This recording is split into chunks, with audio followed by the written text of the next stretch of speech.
Hi there, friends. It's Diane, the Creative Inkster, and I am here for Technique Tuesday. It is Tuesday, December 14th. We are counting down to Christmas. It is not going to be long away. So I want to show you this beautiful card I received from my friend Dawn. And it's not easy to see on camera. I'm doing my best to get the colors to show, but this is all puffy. This snowman is puffed right up. He was stamped onto vellum, and then, oh, if I pull this back, you'll be able to see even better. And then colored in, but then some beautiful, it's old-fashioned embossing is what it is. So I want to replicate it. I made a card of my own with these gorgeous polar bears, and they're all puffed up. And I'm going to show you how to do this tonight. All right, you ready? Cool. So what you need is some vellum cardstock. So this is the Stampin' Up! Vellum cardstock. Comes in 8.5 by 11-inch sheets, about $13 for 20 sheets. So you get a lot. And I cut it up so it's in good smaller pieces. You also need Stays On ink. Okay, so when you're stamping on vellum, it stays on you want, not just regular any other kind of ink. You need this pigment type of ink. It will work on plastics, metal, glass, ceramics, laminated paper, coated paper, and leather. Interesting. Not recommended for fabric. So it's a fast-drying solvent ink, and we sell this at Stampin' Up. So I've gone ahead and stamped these guys ahead of time because they take a little while to dry, and I didn't want to stand here with the heat tool and dry them up. So I stamped them on vellum with my Stays On black ink. And of course, it works really well on a stamp that is open like this one is versus one that isn't. So the snowman was perfect for that. All right, so what else have I got here? I've got a card base that's 5.5 by 8.5. I'm going to squirt it in the middle. I'm going to fold it and stick it aside. I've got a piece of black to go on there, just like that. Okay, a layer in black, and it is 5 by 3 3/4. And then I have a piece of pattern paper.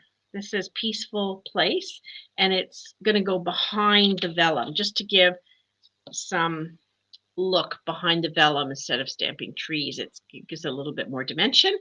And the vellum and the card and the designer series paper is 4 3/4 wide by 3.5 tall. Alrighty, so let me show you how you do this technique. You need some kind of soft surface. You could probably try a catalog. This is our Stampin' Pierce mat, so it's good for a lot of different things. We used to use it for paper piercing, but when you're stamping with photopolymer, it's good too. You're also, going to need your Take Your Pick tool or any stylus. So if you've got our Stampin' Now, the scoreboard, Simply Scored, you've got one of these ends that is a stylus end. So if you don't have that, or you have a Take Your Pick, this is a great way to go. So your Take Your Pick tool comes with these pieces. I think it's $14.50 for the unit. This end is putty, and it's refillable. You can buy refills for it, and it's great for picking up your different embellishments. I'll show you how that's used later.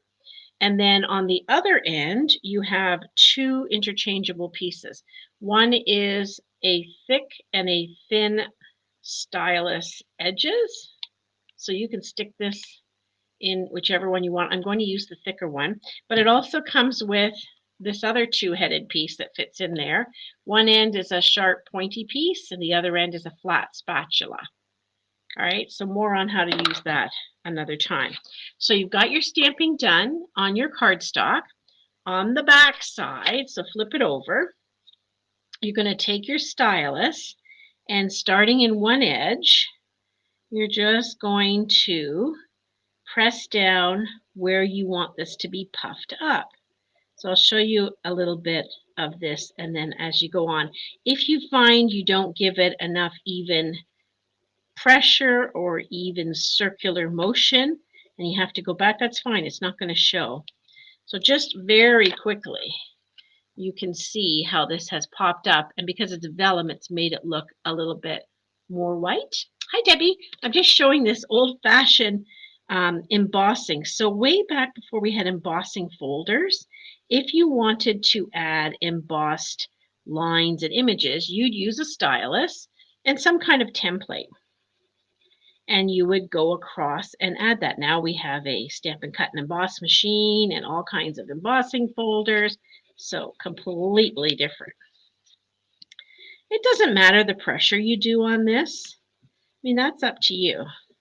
I'm using the thicker end of my stylus versus the thin one just to get a little bit better circular motion. And it's going to, I'm going to bend in a little bit. That's going to happen. You could go back and forth. I like the circular motion. It seems to work well for me. I'm trying to see if I go straight on, I think it's too much pressure. But if I go on the edge, I have a little bit more control over it. So I'm just going around and around. Don't worry that it's different scratchy lines on the back side, because on the front side, it's going to look very cool. So that's what we're going for, is this puffing up look. So this part takes a little bit of time, and I see why when Dawn did her card, she just did the snowman, and it was simple. But, you know, I have the polar bear. I don't have that stamp set here with the snowman. That's the one that Dawn made for me as a Christmas card. And it just got it in my mind that this is a technique I have not done in forever. So I'm so glad she sent me the card so I could replicate it on a Technique Tuesday here. So I'm calling it old-fashioned embossing. I bet there's a fancy name for it. If you know it, put it in the comments. I didn't go looking to find out if there's a fancy word for this sort of technique. But just remember, you need your StazOn ink. That's what will work on vellum cardstock. So now if I want to smooth these edges out a bit, I can go back in circular motion in a different sort of size direction there. Look at him. Is he not stinking adorable? Lynn, do you know what this is called? I don't even know what this technique is called, but I just love the look of it. Especially at Christmas in winter when you've got these kinds of cards. If you're doing a scrapbook page and you're adding snowman to it, like how cool would this be to add that to your memory keeping? People be like, how'd you do that? How did she do that? I want to know. And it's really simple. Take your pick tool. Oop, there's one of my, just had my hair cut this afternoon. One of my hairs is floating into the picture. Okay, so there we go. There's our guys. And you kind of want to straighten them out a little bit. Let's put this card together. We don't need the StazOn anymore. And you do need to let it dry. So that's why I stamped mine ahead of time. Okay, so I'm going to adhere these two guys together. And I'm hoping that my sponge is handy. I had it out when I made this sample. Let me just take a peek here. My liquid glue and my sponge in my toolkit here. Oops, no, not handy. Oh, well, we can make this work. So I've got my mat. This is my silicone craft mat. And I've got some liquid glue. And really just what I want to do is spread some liquid glue across the back of this. I know I don't have to either. So back here behind me, I got my little bag of sponges, old sponges I've used for heaven knows what. So we'll just do this. Is there any glue left in this glue pot? We may have to open a new one. This one's looking pretty used up. Are you like me? Do you like use them right down to the end? Yeah, this I can even hear this one making noise. Wait a second, maybe I have it in my little box. No? Okay, let's crack open a new one. Great glue, the Tombow. Just pull this piece down the side and pull the plastic wrapper off. And then it's going to come out pretty easily.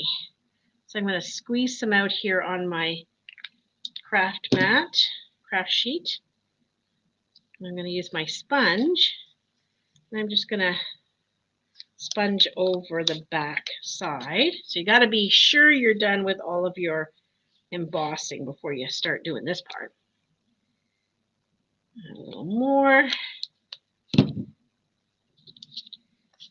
And this is just going to make it nice and tacky on the back so that it glues down well onto the pattern paper, cut at the same size. So with all that embossing, it could be a little bit smaller. No, it's actually the same size, so that worked out well.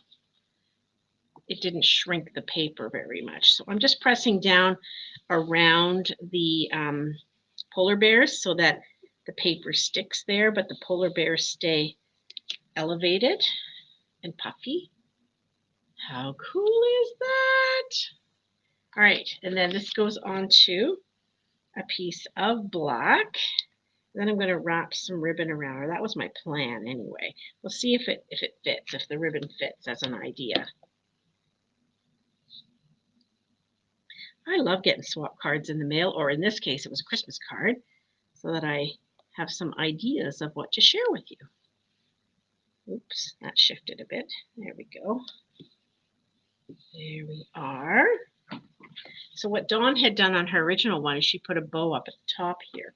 And I really wanted to use this ribbon, this gingham ribbon, but I don't really see. I could put it across the top. I don't know. I don't feel like it really fits. I had it as an idea. I don't see it fits. But I'm going to use the Silver and Clear Epoxy Essentials. I'm going to use the silver ones. I used the clear ones on a different card recently.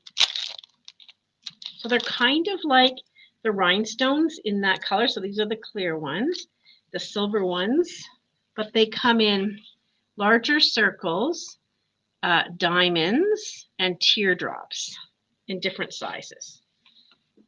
So I mentioned how there's a putty end to your take your pick tool. That's where this comes in handy. I'm going to use the diamonds, and you can just pick them up with your putty end and place them down. You don't have to peel them off or get your scissors underneath or anything weird like that. Works just great. Here we go. Some little diamonds in the sky. And I'll tuck these away for the next time I'm going to use them. I've had these a while. Alrighty, get comfortable, dude. Nothing big is happening. Okay, so this piece has folded up a little bit on the edge. I'm just going to try putting a little dab of glue. Sort of spread around. Kind of push that down. Same over here. Whoopsie, a little too much glue. Ever happened to you? Just look at that. Grab my sponge. There we go. And I'm okay if it kind of comes up a little bit too.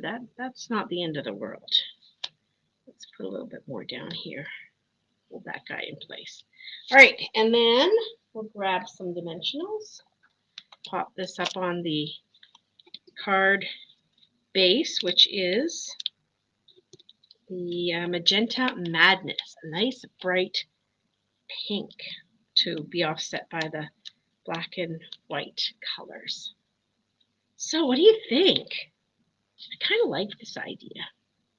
Something I haven't done in a really long time. So good to kind of pull it out and give it another whirl. And we need to bone fold this edge. There we go. And there's our puffy guys going out for a little stroll. I might put another greeting on here. But there's the original. Here's one I made with these guys on the weekend. And here's the one I made tonight. So thanks for watching. I hope you give this one a whirl. And you have a great day, and I'll see you next time. Bye-bye.